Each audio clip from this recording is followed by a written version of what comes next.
Menta perlongan waras pi ke kubur. Salute US General ya ke Indian Army.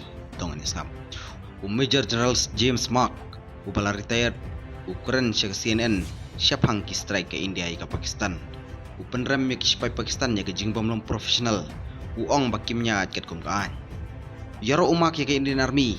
Upen pau bagi spy India ki dan ya ke operational badi ke disiplin. Ki jingkren jung ukiwan hadin bakrvet ke India ki jika spy Pakistan. Do ka Pakistan kumba live san siya saw pungut ki spy. Haga jingi kun ke bejor kaput ke badangsyan. Ka Pakistan Air Force kumju kala do shibun ki aircraft. Bat julor bun ki jika. Kane ki jing du nong ka bakraw ka Pakistan. Kadai ha ki jing pun pai keliang ka India da ki stride hapo ka operation sendur.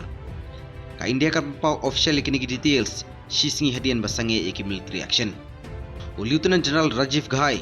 Upanti kana shis pangut keleno ki basya penyap. Haga sining kong jong ka operation sendur. Kibayap kentup ki erang syalendat ke jing hijack ya ke airplane IC-814 bat ya ki baran keti ya ka Pulwama attack. I mentioned 35 to 40 on the line of control, and please remember that once Operation Sindoor was launched, the responses of the Pakistan Army were also on Indian Army or the Indian Armed Forces infrastructure. Let me put it that way. So that's why I did not cover casualties of the Pakistan Army, at least in the initial phases of battle, because those were not our targets.